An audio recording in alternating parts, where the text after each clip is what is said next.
Juste une question. Pourquoi 3 jours et pourquoi un jour et pourquoi pas plus ou pas moins? Alors, très bonne question. Alors, en fait, si on va aller sur plus, déjà plus que 3 jours, ça veut dire que ce serait toujours interdit. Pourquoi? Parce que, est-ce qu'on a une garantie que si je fais du commerce avec un goy 3 mois avant le jour de sa fête, est-ce que j'ai une garantie qu'il n'y a pas un peu de mon argent qui va aller et qui va participer dans le service des idolâtries? Il n'y a aucune garantie. Et la vérité, c'est que si on va aller encore plus loin, il n'y a aucune garantie dans rien de ce qu'on fait.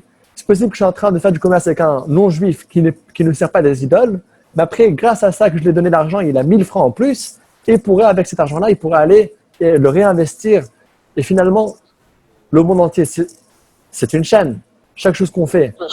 Mais bon, ça va avoir aussi ça va aussi ramener de l'argent chez les idolâtres, c'est sûr.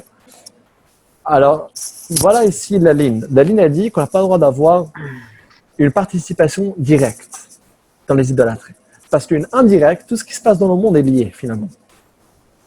Donc, uniquement s'il y a une chose directe, et c'est pour ça qu'on a vu dans tout ce chapitre-là, comment définir une influence directe. Alors, plus que 3 jours avant, la halakha considère que c'est une influence qui est indirecte. Parce que personne, même s'il sert des idoles, il ne va pas faire juste ça avec l'argent. Il peut faire beaucoup d'autres choses. Il doit aussi acheter à manger, à boire, il doit aussi payer pour sa maison, etc. Et donc, plus que 3 jours avant, c'est de l'argent général. Tandis que dans les 3 jours avant, on voit que aussi avec Shabbat. Shabbat, quand est-ce que la préparation de Shabbat, elle commence? Elle commence depuis mercredi. Mercredi, jeudi, vendredi.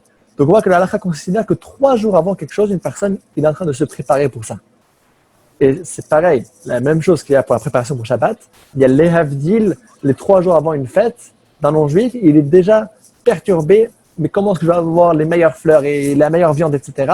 Et donc, l'argent qui rentre à ce moment-là, et tout le commerce qu'il y a avec lui, l'argent, les objets qu'il achète, ce serait lié avec l'idolâtrie. Alors, quelle est la différence qu'il y a entre Israël et le diaspora? Je pense que c'était la deuxième partie de votre question.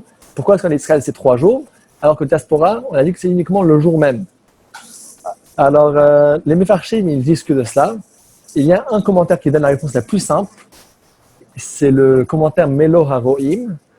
Alors, lui, il dit que c'est parce que la coutume en Israël était que les non-juifs qui servaient les idoles, ils se préparaient 3 jours avant, ils étaient vraiment sérieux. Tandis que dans le diaspora, dans le reste du monde, ils sont aussi sérieux que ça. Donc peut-être c'est lié avec le fait que quand il y a plus de Torah, plus de mitzvah et plus de sainteté, alors les clipotes, les impuretés aussi ils essaient de se renforcer. Et donc en Israël, dans lequel il y a plus de kedusha, alors la clipa aussi, c'est pas juste un jour de fête, mais ils se préparent pour ça vraiment 3 jours avant. Tandis qu'il dit que la coutume et l'habitude générale dans le reste du monde, c'était que voilà, quand c'est la fête, on se prépare un peu avant, mais il n'y a pas 3 jours qui sont pleinement dedans, comme nous les Juifs, on met 3 jours pour Shabbat. On commence déjà à dire dans la tfila des textes spéciaux qui sont liés avec Shabbat depuis mercredi. Quand on dit dans le Shir Shaliom, tous les mercredis, on dit déjà le Khun Ranana. Pourquoi? Parce que mercredi, c'est déjà la préparation pour Shabbat. Et donc ça, il y a plusieurs réponses. Ça, c'est une réponse qui fait la nuance entre les idolâtres qui vivent en Israël et les idolâtres qui vivent dans le reste du monde. Si, par exemple, les idolâtres, ils font justement un repas avec la meilleure ashgacha du monde, et puis on n'a pas de nourriture cachée à part ça, est-ce que ce serait quand même possible mieux d'y aller, on va dire? Vraiment, c'est pas possible. Il faut mieux manger rien. C'est vraiment... Tu demandes en cas de force majeure. Si le juif va mourir, s'il ne va pas participer et s'il ne va pas participer dans ce repas parce qu'il n'y a rien à manger, est-ce qu'il y aura de participer? Alors, je vais te dire quelque chose, Shmuel. Déjà, dans ta question, tu n'as pas besoin de me dire que c'était cachère parce que quand c'est un cas de force majeure, une personne qui va mourir de faim et qui n'a pas de manger, halachiquement, est-ce qu'il a le droit de manger du pas cachère? Il a le droit. Pourquoi? Parce qu'il y a une règle générale qui dit que il faut vivre avec les mitzvot. Et donc, toutes les mitzvot, elles sont repoussées devant un cas de danger de vie ou de mort. Même Shabbat, c'est repoussé. C'est-à-dire, si une personne il est dans un cas de danger de vie ou bien de mort, il faut prendre la voiture, il faut aller à l'hôpital, il faut tout faire. Et donc, pareil pour le kasher et pas kasher, une personne qui va mourir, il a le droit de manger du manger qui n'est pas kasher pour sauver sa vie.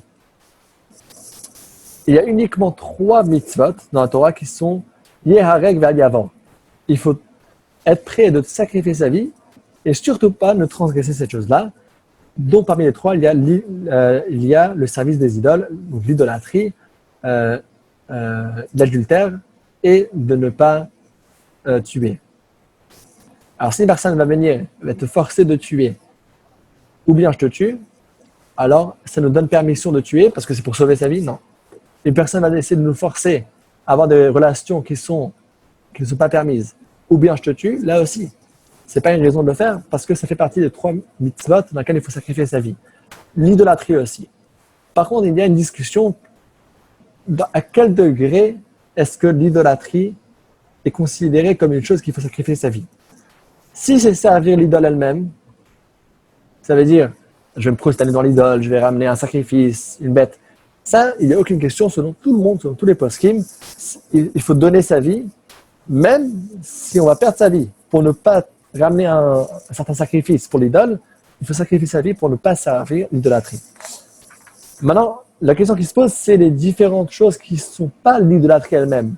Il n'est pas en train de servir, il est juste en train d'avoir un certain commerce, il est juste en train de profiter d'un repas dans lequel on va là-bas sacrifier. Alors ça, c'est moins évident, ça c'est une discussion halachique. Est-ce que c'est considéré comme servir l'idolâtrie elle-même, et là il faut sacrifier sa vie, ou bien il y a des choses qui sont un peu moins. Alors ça dépend des choses, et s'il y a un cas spécifique qui arrive, il faut demander la question à un rav pour s'assurer qu'on est toujours dans la bonne ligne et qu'on n'a pas dévié la ligne, parce que de façon générale, l'idolâtrie, c'est une chose dans laquelle il faut sacrifier sa vie et surtout pas transgresser.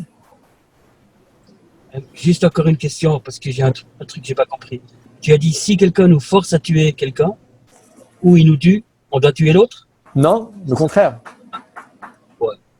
Le Talmud dit, Maï Chazit, de Dama Didar Sumakfei. Pourquoi est-ce que tu penses que ton sang est plus rouge que le sang de l'autre? Le contraire, c'est le sang de l'autre qui est. Peut-être le sang de l'autre, il est plus rouge que le tien. C'est-à-dire, je ne peux pas sauver ma vie en tuant quelqu'un d'autre. Ça, c'est les règles de vie et les règles de la Torah.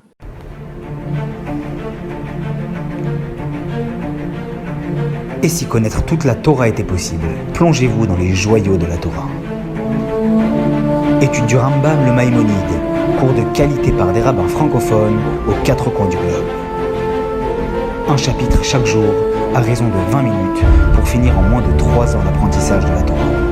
Relevez le challenge, tous les soirs en direct à 20h30 ou 21h30 heure israélienne. Nos cours sont accessibles à tout moment, YouTube, Facebook et sur notre site torah24.com.